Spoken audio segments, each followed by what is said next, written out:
Hello, hello. I'm John Spihari. I'm taking over for Ed today, and I want to welcome you guys to our Lightning on the Web series. We're going to be speaking with René and Roland and talking about their project, and especially talking about Lightning infrastructure, how to bootstrap your Lightning infrastructure on the web. And they're doing some pretty awesome work, so I'm going to invite them onto stage right now. Let's go. Hey there, Roland. Hey, how's it going? Going pretty good. Going pretty good. How are things with you? Yeah, not bad. Working hard on light sets. Light sets. Yes, that's an awesome project. I've been following it since Juan has been. Oh, yeah, it's Juan on the team as well, right? Yep. Yeah. He's been pretty active and trying to get the team together. So I really like how this has kind of formed together. Um, I think Renee is having a little bit of trouble, but in the meantime, could you give like a little intro about light sets and yourself? Yeah, sure. So I'm from New Zealand originally, but I've been in Thailand for the last 5 years. During COVID, I kind of, woke up, figured out like we need Bitcoin, right? So I've been doing a bit of development ever since. This is my first hackathon. Uh, I actually started following Bolt Fun, and at the same time got into Stacker News, which I think has got a really cool, um, is really cool economics, right? People are motivated to post and like try and stack sats on there. Uh, and here in Thailand, like I want to try and get people onboarded to Bitcoin. It's pretty hard. A lot of people don't speak English, and if I want to tip someone, it's way easier just to tip them in fiat. So um, when I saw Juan come up with this idea for the app, um, yeah, I wanted to help out. Yeah, and Um, you have a pretty awesome project that you've worked on as well, right? Infinitress. yeah, so it's basically multiplayer Tetris, but I've added some Lightning functionality to it, so you can buy coins using Lightning and then use them to like upgrade your character. In the future, I also want to make it so people can earn sats and withdraw them as well, but not there yet. Yeah, yeah. We definitely need more kind of like games, which are like these educational type games and stuff, because they're like super interactive and whatnot. And I think they could really like help people kind of like get onboarded into the space. We're going to be doing a talk tomorrow about how we need more people to come into Bitcoin making things. So yeah, it's a I think it's a pretty important topic. I think Rene is having some issues with his audio, he was saying. So we'll give him a little moment. Let's see if we can get him on. Hey there, Rene. Did you get it working? Oh, he can't hear us, he said. All right, well, that's Well, not I so could good. I could give you an overview of light sets in the meantime. Okay, sure, go ahead, please. Cool. I'll just share my screen.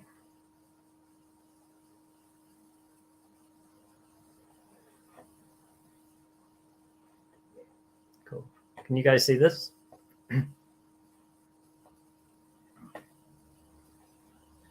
Well, if you can see my screen, right?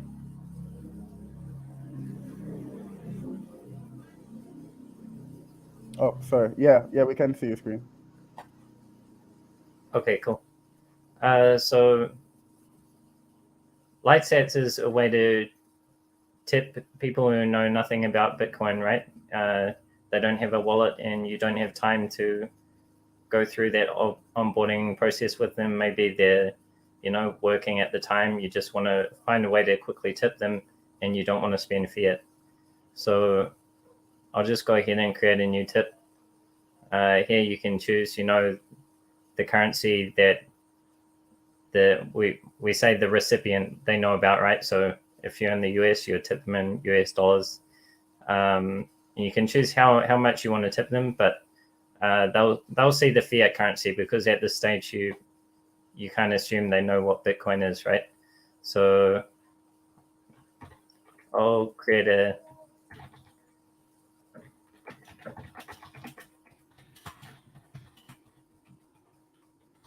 to say there's a guy called Hal, and he made some amazing pizza for me, right?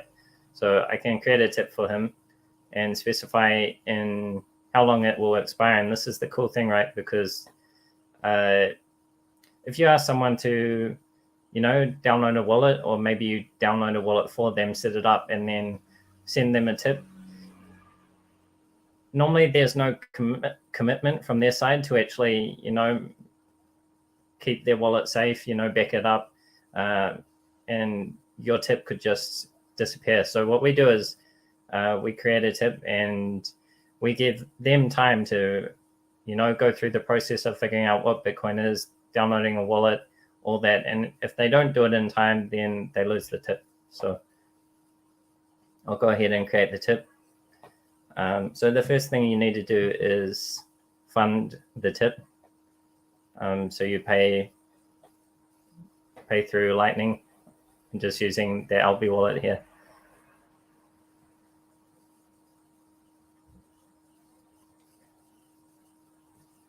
Cool. So I funded the tip. It's ready to be claimed. So I can just copy a URL, or if I'm with them in person on my phone, right, I can ask them to scan this QR code with their camera app, and then they can just open up the link. So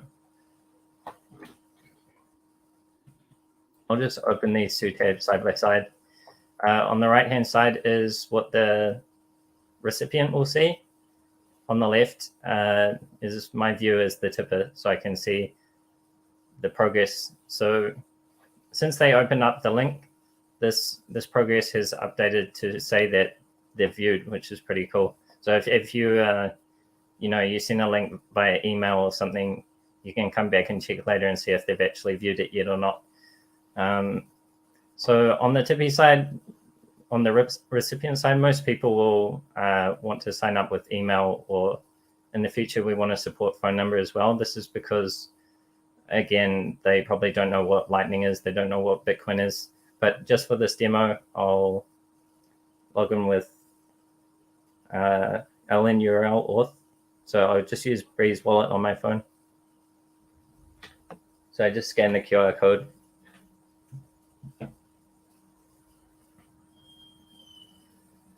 Cool. So on the recipient side, they've logged in, and that means they've claimed the tip, and they're on the beginning of the journey. And on the tipper side, you can also see that you can see their progress, which is pretty cool. So here, the first thing we say is, we didn't tip them in fiat currency, right? We're tipping them in Bitcoin. We want to onboard them to this new currency. So we give them a little bit of information about what Bitcoin is, and basically say, you need a wallet. So at this stage, we give them some recommended wallets based on what language they are, how much tip they received, and so forth. For example, Breeze Wallet, which is actually a really user-friendly wallet. The only problem is it has a minimum balance. So if this person was tipped less than 2,000 sats, they wouldn't actually be able to go through the flow of setting up their wallet. But let's just say the recipient installed one of these wallets. They can now go to the withdrawal screen. So this is LNURL withdraw. So I'll just scan it with another wallet, wallet of Satoshi.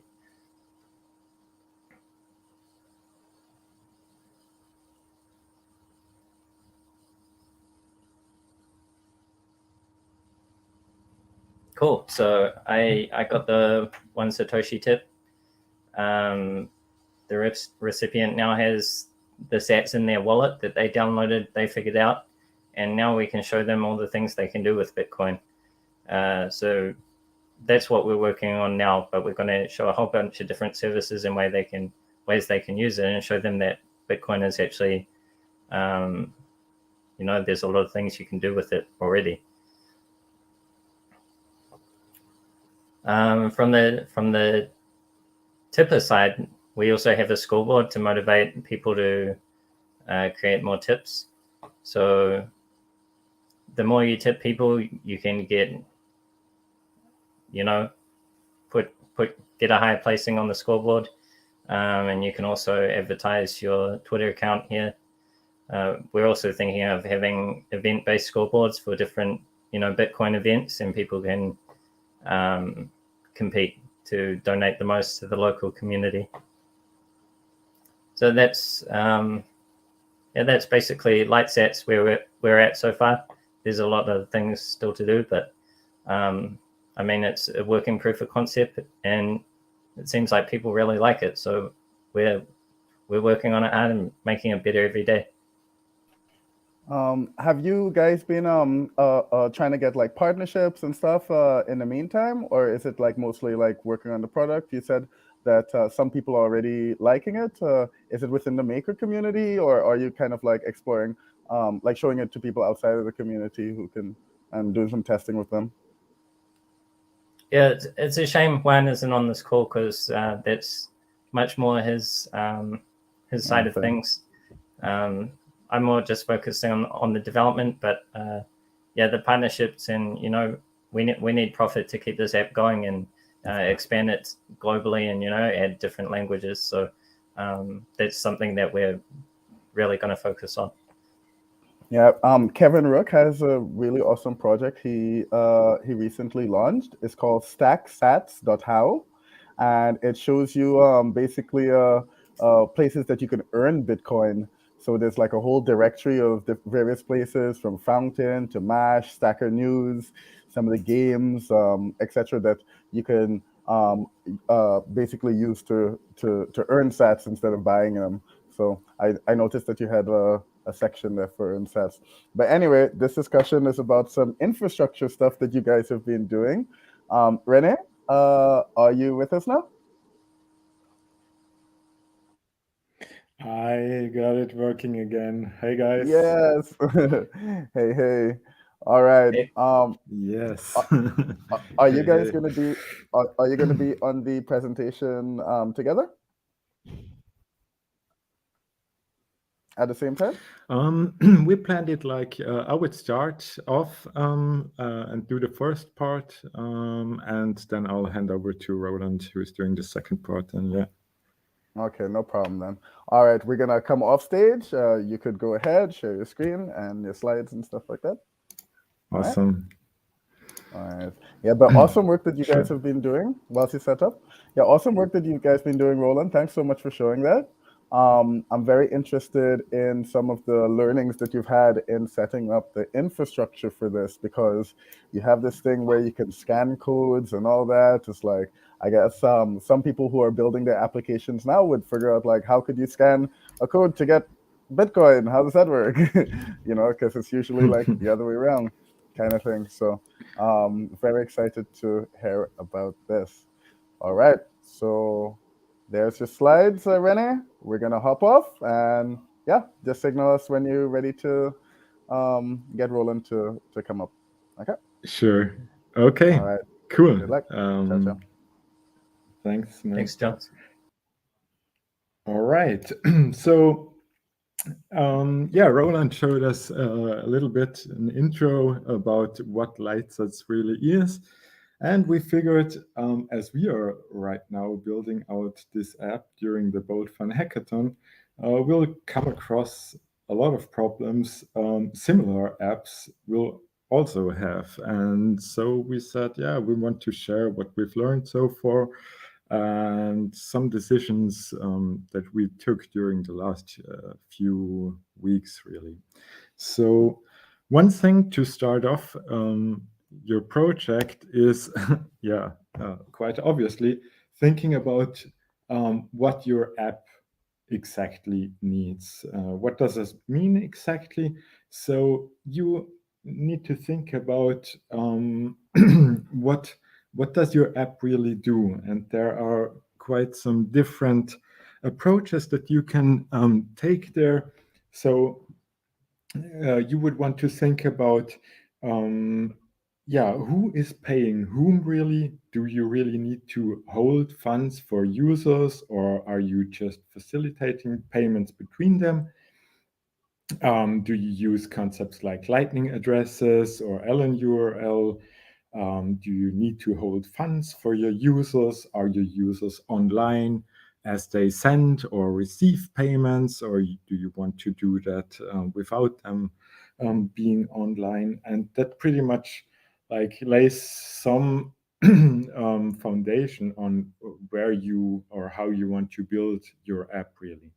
So one way you in an ideal world, you would just do peer-to-peer payments. It's very much like what Bolt Fun does, where you as an app are more or less just facilitating payments between users, but you are never like in between. You never receive funds and you never send funds. You just bring users together. And for that, there is obviously LN URL and WebLN, which allow you to also prove that this payment was done without really taking custody. BoatFun is an excellent example for such an application. But there are also like different types of applications where you can't really do that. And this is the case for LightSats, because if you think about how this process works, you first have the tipper sending funds or funding a tip on your application. And at the later stage, the TP will withdraw those sats. But the problem is you can't really do this kind of app because the sender isn't really online at the time the TP withdraws their funds.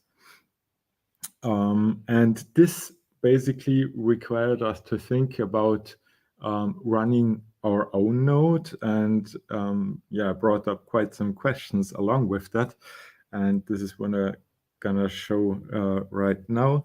But which parts do such an app typically consist of? Obviously you have a front end. We're gonna go through the different parts in detail in a second. You have the backend.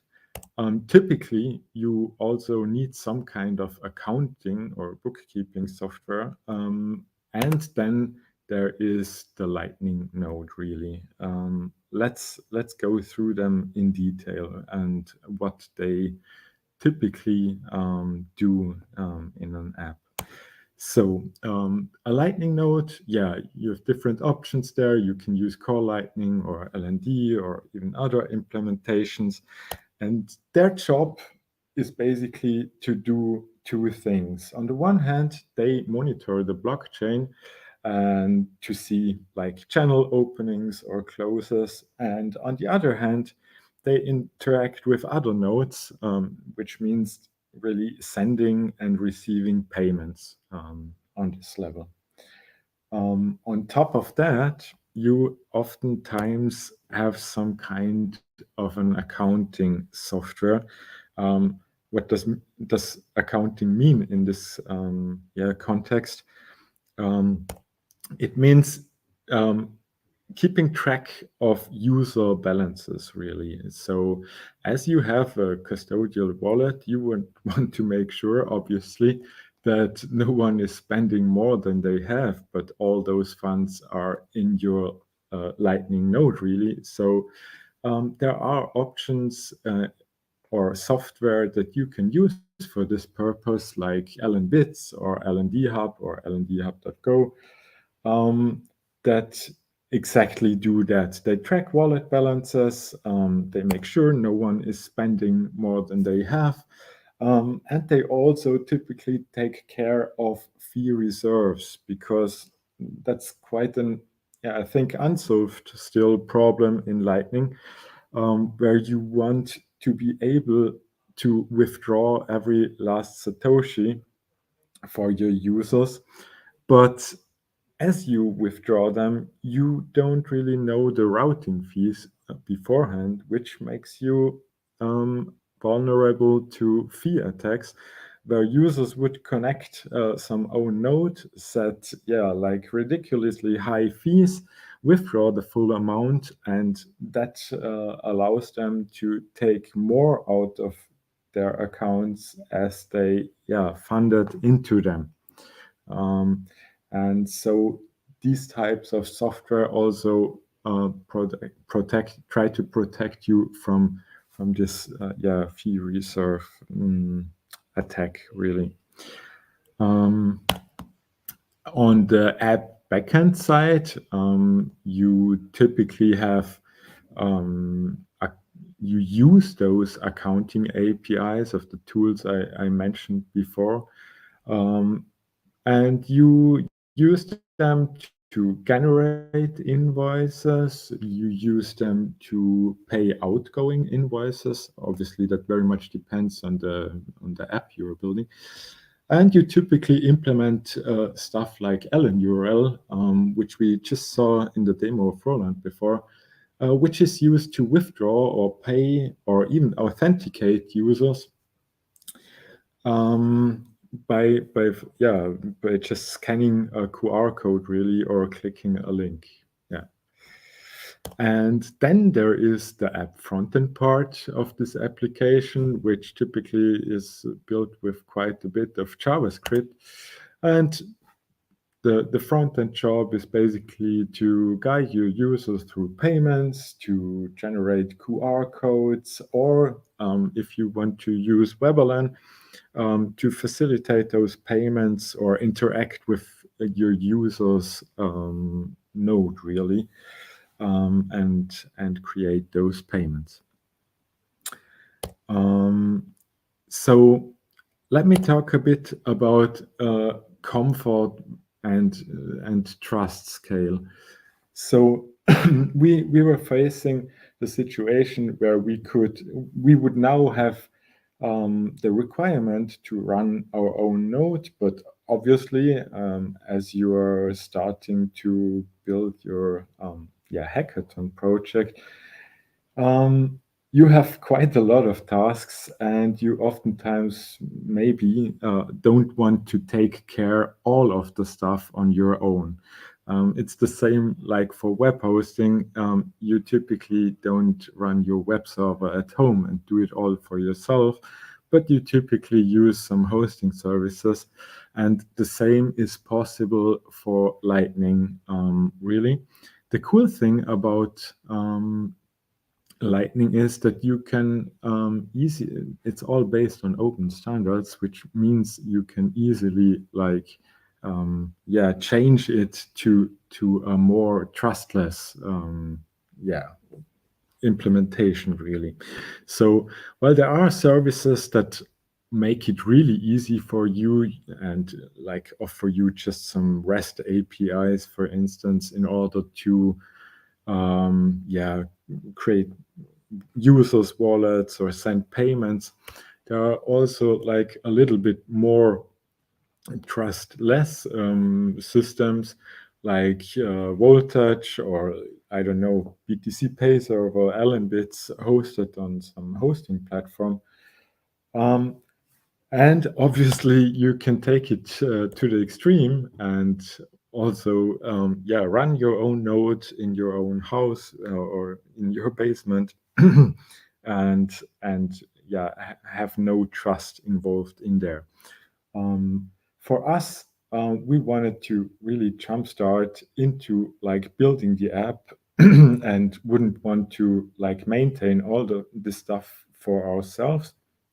And so after figuring out some options, we decided to spin up a node on Voltage. And I would like to just walk you through how that would work and what you would do in there, and share some problems we also stumbled upon, so you don't have to figure out everything on your own. So let me walk you through that, because it's quite an easy thing to do. So you would sign up for an account on voltage.cloud, and as you log into their dashboard, you would see a list of nodes, and you can just create a new one where you have to choose from like different nodes or applications. In our case, we want to run a Lightning node, and you have to choose between different node types. There is a light node, there is a standard node, and there's a pro node. Typically, if you just build an application and don't run a routing node or something, you would want to go with the light node option, which is about $10 or $12 a month. And you can just create one by clicking this button, choosing some fancy name, and choosing a password, and click create. You'll have to confirm that this password is only known by you and is used to unlock this node, really. So the way this works is that Voltage never is in full possession of your keys, and you will always need your password to unlock this node. We confirmed it, and this takes you to the node page, really, where you now see that this node is being provisioned. This will need a few minutes to be done. And in the meantime, we can take a look at the navigation in here. You will have different like possibilities in here. In the connect page, you can connect different backends. I'm going to unlock that now. Please make sure that you will never share this stuff online. I'm going to delete this node afterwards, but this is obviously only known by you, and you should never share that with anyone.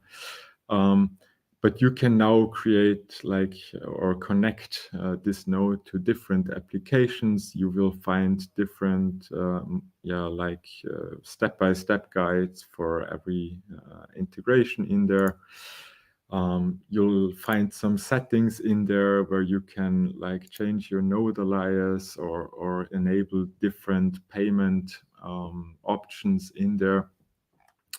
But I think it's finished, yeah. And this node is now running.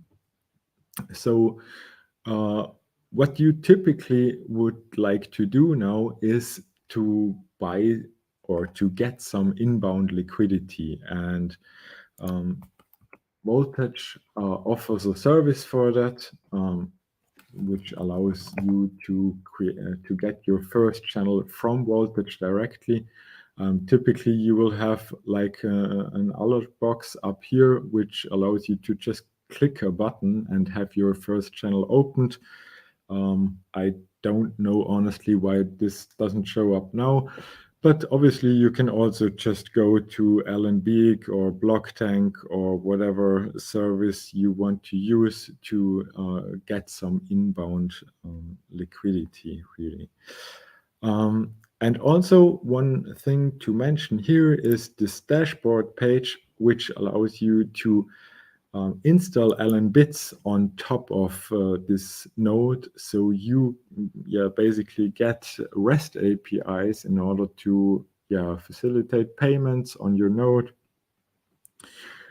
create users wallets, and do payments or do withdrawals. They also have quite a lot of plugins in there which allow you to use Allen URL withdraw and stuff like that. Yeah. Please make sure that you back up your node password, because you can't recover it. You are the only one, as I mentioned before. And you can also use the code Bolt Fun Legends in order to get an additional $20 in voltage credits, so you can like run your node for at least I think they offer $10 by default, but for Bolt Fun they have the special code. So you get a total of $30 to really get going and have like 3 months of node services covered, just to get things started. Some things I would like to share, some first steps, and also like some things I wasn't aware of as I get started with this node, was obviously backup your seed, backup, do your static channel backup, and you would also want to think about automating that in terms of like voltage is gone basically. So you always have some options to recover those funds. Obviously, get some inbound liquidity. That's nowadays not too hard anymore, I guess. Open some channels. And one thing I discovered here is, again, fee reserves, but this time in channels, really, not on the application level. So our problem really was that we got some inbound liquidity, and we could send funds to the node. But as we tried to withdraw the first tips from this node, we got an error like insufficient balance or something. And we had to debug this for quite a bit. And until we learned about fee reserves in channels, and you can easily solve that by just sending some amount of sats. So let's say you have a fee reserve of, let's say, 1%. Just make sure you always have this 1% in funds on your node, so you can actually send those funds out again. That's probably a good thing to know, because that took quite some time for us to figure that out. So that was the process of like spinning up a node, like we did it for LightSats. And I'm gonna hand over to Roland now. You want to take over? Sure.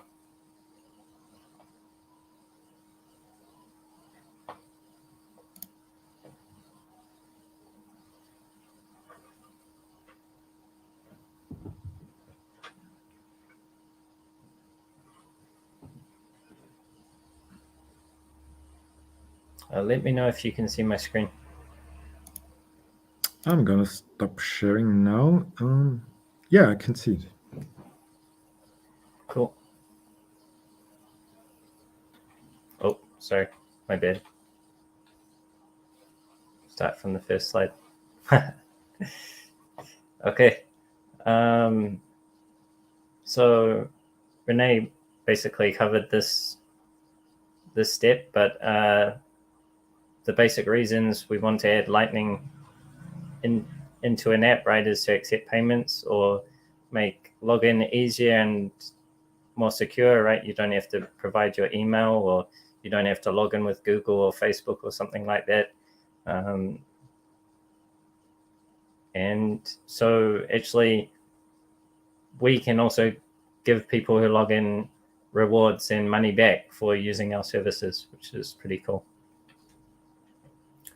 René also covered this pretty well, but this is a hackathon, so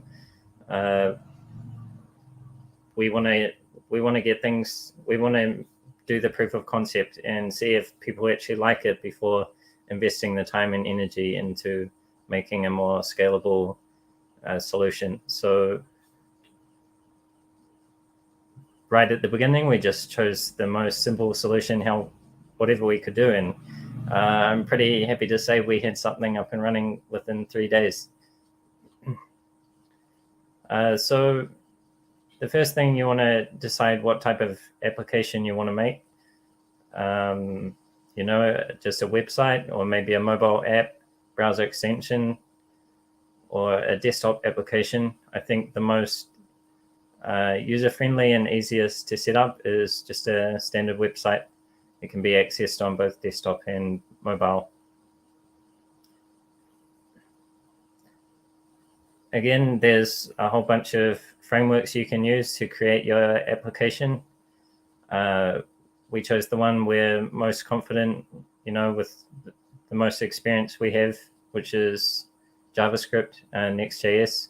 But you can choose whatever you want. Even, if you don't know much about coding, maybe you can go like a WordPress route and just add some plugins to accept payments. So before we go further, normally an application needs a database. You need to store some information, maybe about users, or in our case, tips as well. But before adding a database, if you can find a way where you don't need one, then that makes your app even simpler. One thing I can suggest is using ORM. I can't remember what that stands for, but you don't want to be writing direct SQL queries. You want to use like a nice library that simplifies everything for you. The one we use is called Prisma.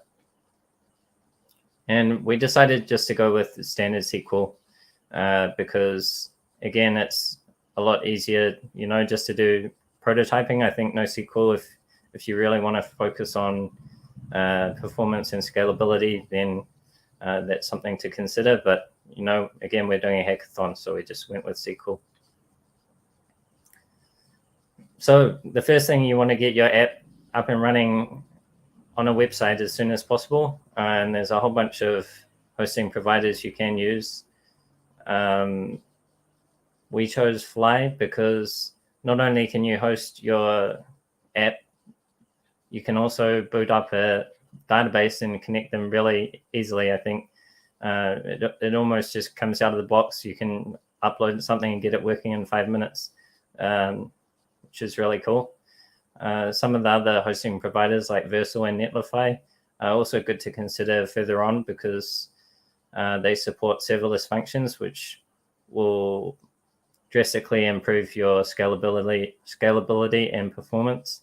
And also, if you're doing releases and you need to do rollbacks, they manage releases really well. You can switch between versions like just with a click of a button within seconds, whereas I've experienced with Fly, it takes a while to do releases. And also, while a release is happening, the site goes down for a few seconds. And that's fine for us right now, but in the future, we'll probably want something a bit, a bit more reliable.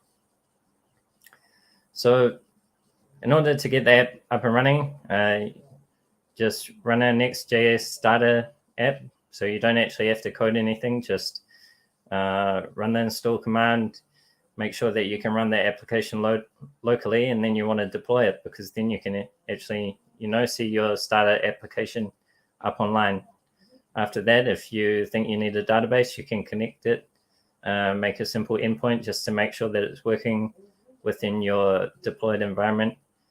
And then you can start coding and also add Bitcoin functionality. So why do we want to accept Bitcoin rather than fiat? And I guess that's pretty obvious for most people, but the main thing is, for me, is freedom, privacy, and accessibility.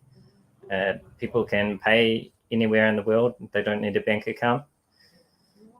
I wanted to mention there are some services, I think, like Bitrefill, which, you can buy gift cards with Bitcoin or other cryptocurrencies.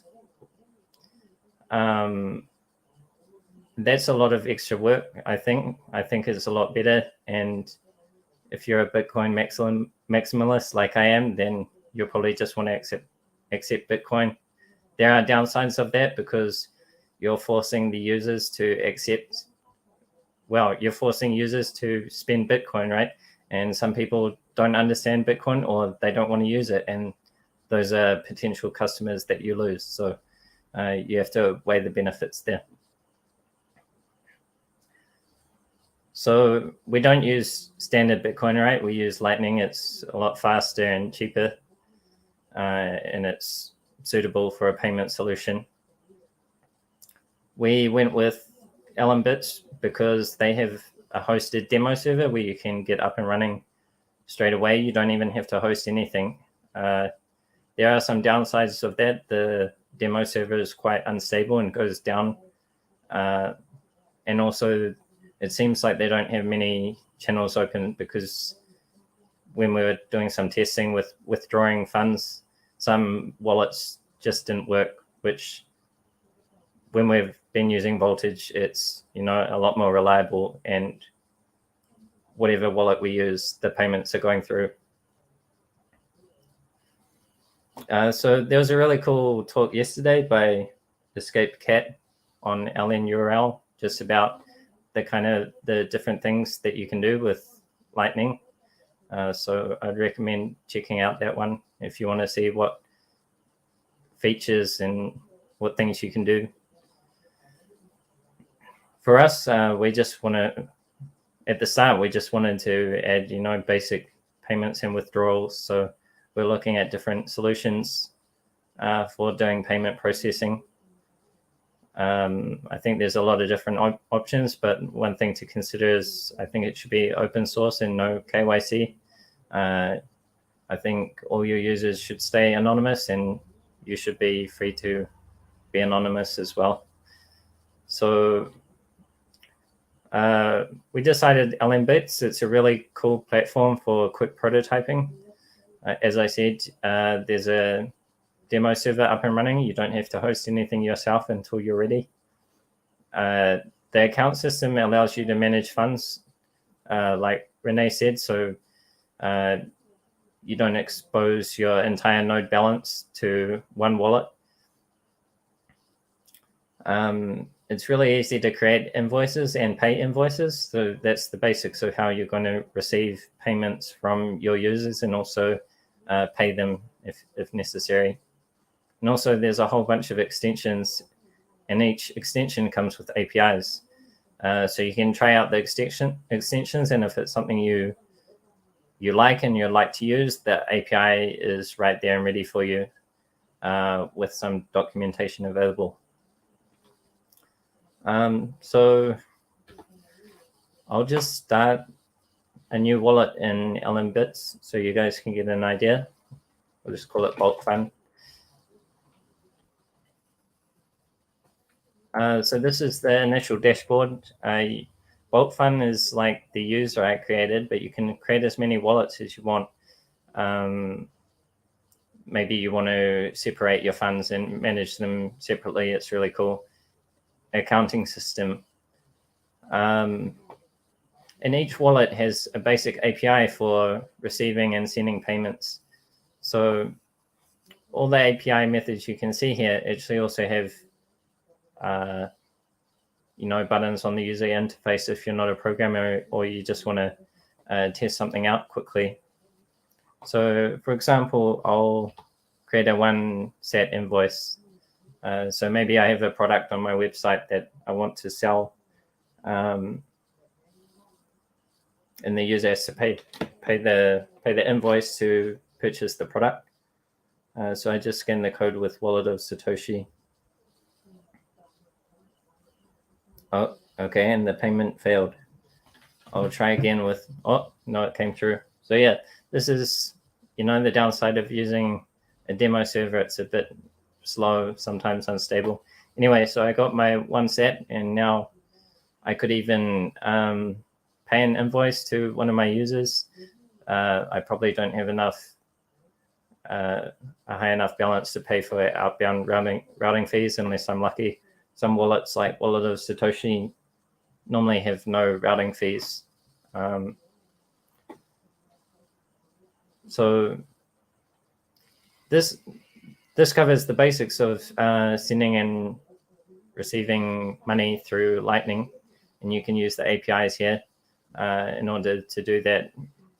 from your backend, but you can also look at all the extensions that LNbits offers.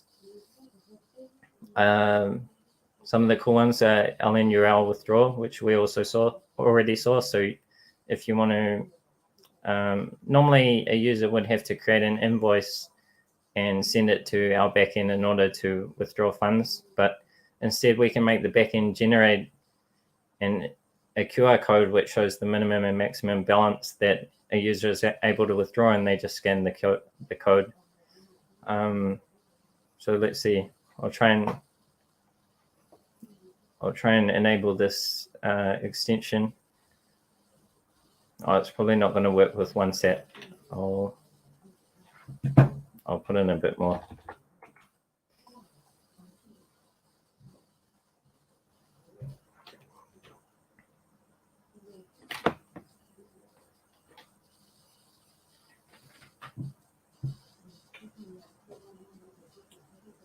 Cool. So I can create a withdrawal link. I'll just try withdrawing 20 sats. And here you can actually make multiple vouchers.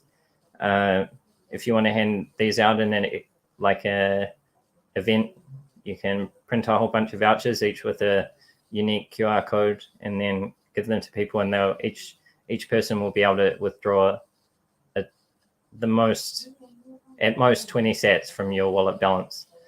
But I'll just create one voucher for now. And I think I can view the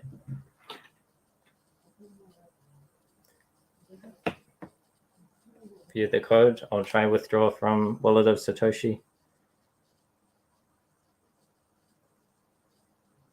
Cool. And I just got the payment. You probably can't see it here, but if I refresh the page, you can see my balance has gone down 20 Satoshis. So another cool extension is the user manager. So using this, you can use the API to generate as many users and wallets as you want. And this is what we do to manage tips. We store each tip in a separate wallet.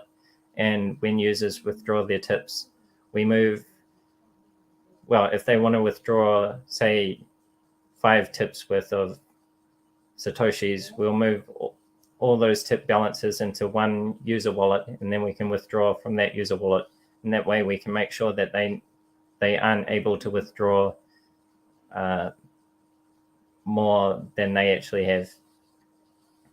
There's a whole bunch of extensions here, and I think there are some cool YouTube videos on how to use them. So if you're interested, yeah, you can do your own research.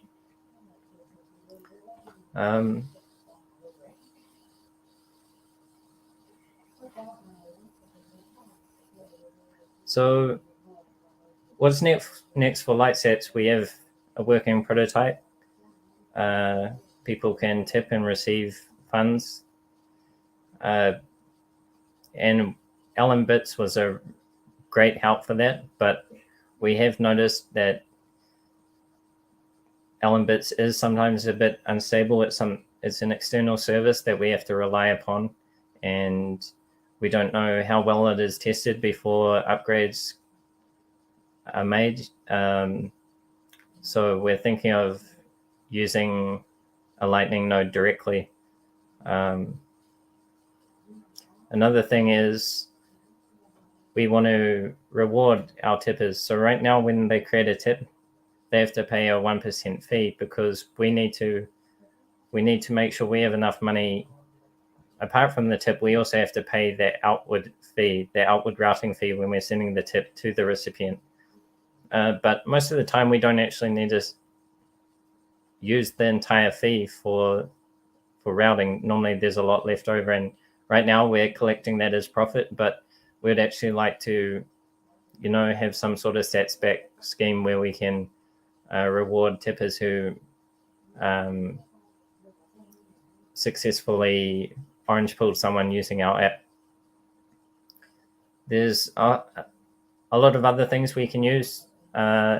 a lot of other ideas to make profit as well, just to keep the app going, from affiliate links and also creating event-based scoreboards, which will be pretty interesting. And the next thing, which we thought about right from the start, is that we're actually not that comfortable, and we don't like managing the fees of all the tips, having this all in a single node. And we're thinking about ways we can change our architecture so that maybe tippers can have some sort of service running that accepts an API call, and then when they receive this API call, the tipper can basically send the tip to the recipient directly with no need for us to custody the funds. So we're still experimenting with that, but for now we're just, we don't have that much time, and we've got a lot of features to do. We want to make the app multi-language, and we want to add a whole bunch of services to teach people when they've been onboarded what they can actually do with Bitcoin. So one step at a time.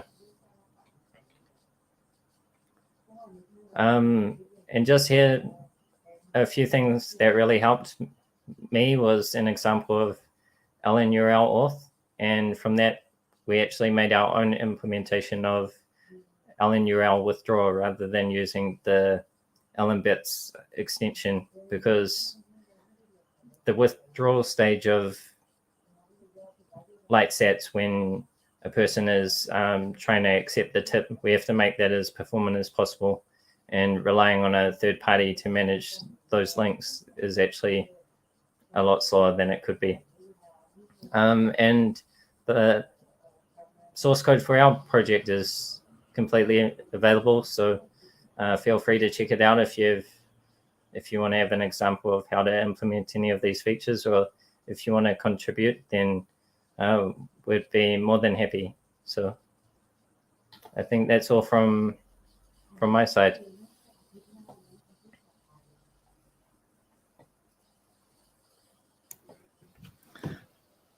Awesome, Roland.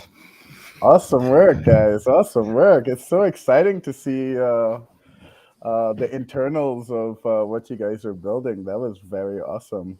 And LNbits is quite flexible. There's quite a number of projects that have been using it in our previous hackathons and stuff.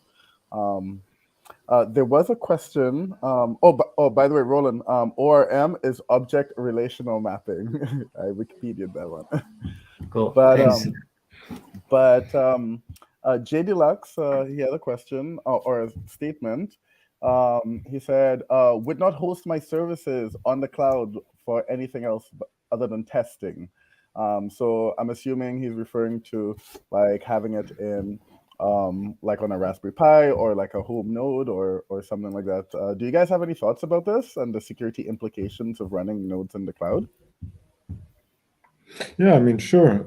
That's also what we are trying to like point out. It's always about figuring out which trust model you are comfortable with, really. And as you want to start building such an application and you just want to get everything started, I think it's a viable way to just go with such a service. But obviously, if LightSats grows bigger, we definitely have to think about going to a less trust involved version of this architecture. Yeah, definitely. Yeah, it's also one thing we're already thinking about. But yeah, for the hackathon, I guess it's okay. It's okay to go this way.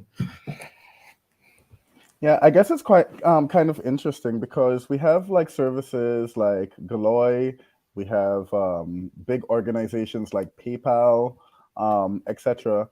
And technically they have, well, while they may not be using like AWS Cloud or something like this, they are hosting their infrastructure for payments and credentials and stuff like that in a database that's connected to the internet. It's kind of like how we've been doing things for a while. What's the differences in Bitcoin land with regards to the security model of this, do you think? Because, yeah, PayPal is all hosted on servers, right? There's a potential for it to get hacked as well, and a whole bunch of credit card information getting leaked. Yeah, That's true. Yeah, I mean, one thing that comes to my mind is that on fiat rails, you can typically undo things, which is not possible on Bitcoin, right? I mean, if you got hacked and they are sent out, they are gone, and you can't do nothing about it. And the stuff you mentioned with leaked credit card details and stuff, I mean, that happens like all the time, right? I mean, you hear like every week of incidents. Yeah, having leaked some database or losing some access to those data. So there's definitely, yeah, you have to be careful about that. Yeah.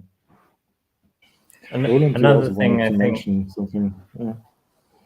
yeah, in Bitcoin land, users hopefully take custody of their private keys, right? And that entirely switches how the model works, because instead of having big organizations looking after your data, you can be in control of your data.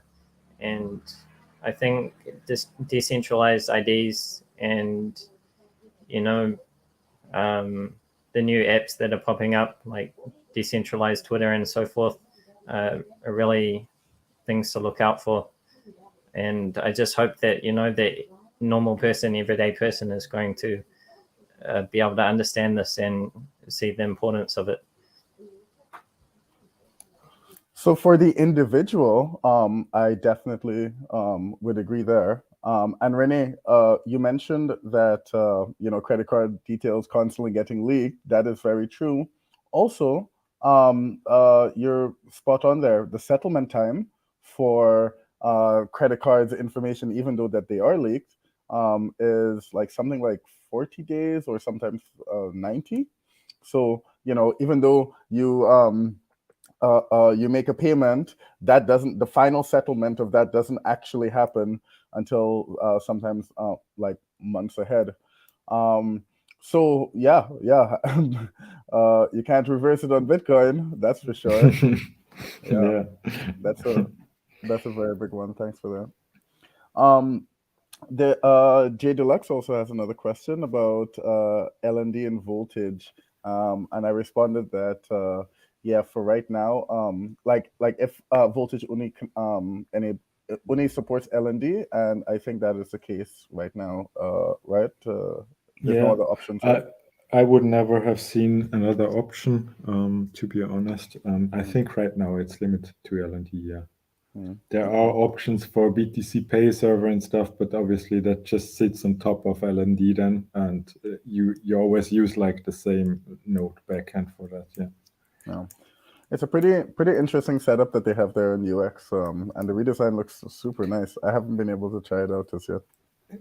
Yeah, I was also using it for the first time, and if I think back like a year or two, how you would like do such a quick setup, I think we've come a long way. I was really like surprised by the easiness of how you could really get started with something. There are some things to consider, obviously, and some things you need to know. But other than that, this experience was really cool, I would say. Yeah. So what's next for LightSats? I heard there's like a bunch of new features that are coming out, and of course, language is a big one of them. Really cool that you guys are paying attention to this. I actually saw a project. It's called Afromonics or something like this. I can't remember, but it's in the Legends of Lightning tournament to basically translate mnemonics to like a bunch of African languages. I think they're starting out with Swahili as well. Oh, cool. Yeah, this is super cool, right? It's when we talk about making Bitcoin available for anyone or everyone, languages. I think there's some like 10% of the world speaks English only, which is kind of like like, hey, there's a whole 90% more people speaking other stuff. You're right. Yeah. Yeah. All right. So yeah. So what's next for you guys? Roland, may I pass this question to you? Yeah, sure. I guess I briefly covered it, but we really want to focus on the onboarding side. So when a recipient claims a tip, we don't want to just stop at them withdrawing the tip balance, right? They're going to think that the money they have is useless. We have to educate them on what they can do with it, and also show the cool things they can do with Lightning. Like, they could log into LightSats again, but instead of using an email or a phone number, which is, it's not very private, they can just scan a QR code using their new wallet and log in without exposing any of their private data. So that's something that would be really cool. And we also want to look at making the app more, entertaining and fun, and having more incentives for, the everyday person to go through the effort of claiming the funds. So if we can increase the success rate of people who send tips, I think that's going to be a lot more motivating, and it's also going to make our app a lot more successful. I think also one point that I'm very excited about is actually tell people how they can use Bitcoin. So also project like btcmap.org. So spending your sats you just received in the coffee shop next door, or I don't know, getting some gift cards like Roland said before on Bitrefill or stuff like that. I'm very excited to like really think about how they can spend them and not just hold them or something, but use them so they can really see that this works in practice, right? It's not just some future money, but you can actually use it today. Yeah. Yeah, I find it quite interesting as well that you guys have gone into the route of like web app. Of course, it means that you don't have to go have what do you call it, App Store approval. I think there's it's this quite unfair walled garden inside of these app stores, and we still have the web, which is super critical for being able to publish anything that you want without having to ask permission or without having to pay $100 for a developer license, like for example on Apple. So and you could publish, pretty much it's kind of like that freedom of speech article topic, but like code being something that you can kind of like put out into the world without having to kind of like ask permission for it, which I know is a bit of a testy subject also still now. Exactly. Also, it allows you, I think, one main advantage of web application in this regard is, especially for hackathons, it allows you to iterate very fast. So you can just deploy stuff and immediately all of your users will be using the latest version, right? Well, if you use like a app store, you will always have to wait for approval, and it often takes like weeks. I've also gone through that before, so I really love the web in that regard. You're just in control of the things and don't need to rely on others. Yeah. Juan posted, I think this is another thing that you guys have planned: loading virtual Visa cards via Pay with Moon. That's quite interesting. What's Exactly. that about? That's for the spending, right? Exactly. It's also another use case really that we could incorporate in there. So you could reload purchase some gift cards, but you can also like load your virtual cards with that and pay like on every shop on the internet, really, that accepts credit cards. And this opens a whole lot of new possibilities to really spend your Bitcoin. Yeah, sure. That's super interesting because I don't know if you heard about this project. It's called the Bitcoin Company. And this is a client we worked on at Peak Shift on some UX and design stuff last year to design that app out. And they do have the option for virtual debit cards, as well as a bunch of other gift cards and stuff as well. And I could see this being like integrated with like the BTC map as well, where you can basically see a map of places where you can spend those gift cards at, if it's for like these thing called like closed loop gift cards, and then there's open loop ones. So the open loop ones are the ones kind of like the Visa debit that you can spend anywhere, and the closed loop are the ones kind of like for the different companies that, like, I don't know, like Walmart gift cards or something like this. Yeah. So yeah, you could like pull up a list of like, hey, where can you spend the Bitcoin? Or there's a bunch of locations nearby if you want to like buy a gift card and spend it there. I mean, ideally, what we want them to see is like what's happening in South Africa. This company Exactly. decided to just start accepting Bitcoin. Like, there we go. I love it. Exactly. Yeah. Yeah. That's the thing. I think also we have to be careful if we tip someone and then just ask them to buy a gift card or buy a Visa card. It's like, why didn't you just give me a gift card straight away? And we don't want to, give them Bitcoin and then just suggest that they should go back to fiat land, right? So I think the BTC map is really cool, because if we can show people where they can spend it natively, I think that's even better, right? So I think I prefer that one. Yeah. Yeah. All right, guys. Well, I think that was it for the questions for now. Do you guys have any closing words? How would you how can people find you? What should they look at? Roland, you want to go? we have a Lightsats Twitter account. You can follow that. I think it's Lightsats21. And from there you can probably find us all working on the app.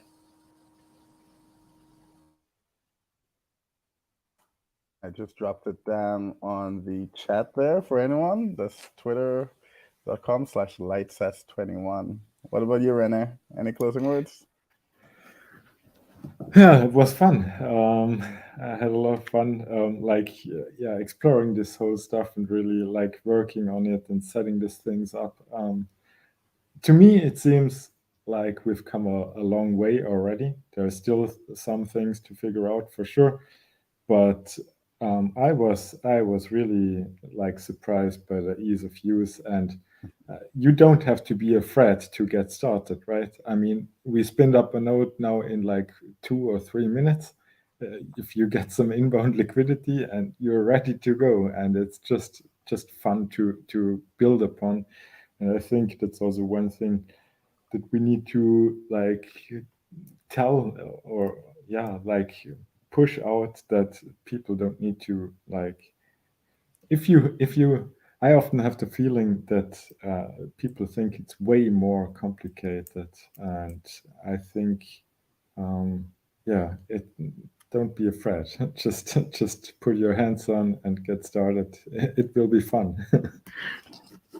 Yeah, I think tools like Voltage, they really help people right now just like get into like the building of their applications, especially things like LN bits mixed with that as well. Then a web developer just has to interact with the typical APIs that they're used to, request responses and parsing those out, and their database ORMs. Yeah, but yeah, we have come a long way, especially since the beginning of this year, actually, when Yeah. we had our first events. Rene, you were there. a lot of people were trying to figure out, what do you do with this tech? How, what kind of applications can I build? And you guys are building some awesome use cases. So I want to say, thank you for participating. You guys are doing awesome. Juan wanted me to mention that you guys are building in public, updating your weekly PPPs on the Bolt Fund site. You guys have shared some very valuable insights about your process, and I want to thank you for that. I'm sure the other makers who are participating in this event and whoever's seeing this sometime down the line, I'm pretty sure the information here is going to be relevant for them still. So thank you so much, Roland. Thank you so much, Rene, and the LightSats team. Keep killing it. Thanks. Cheers, guys. Thanks. Ciao. See you later. Bye.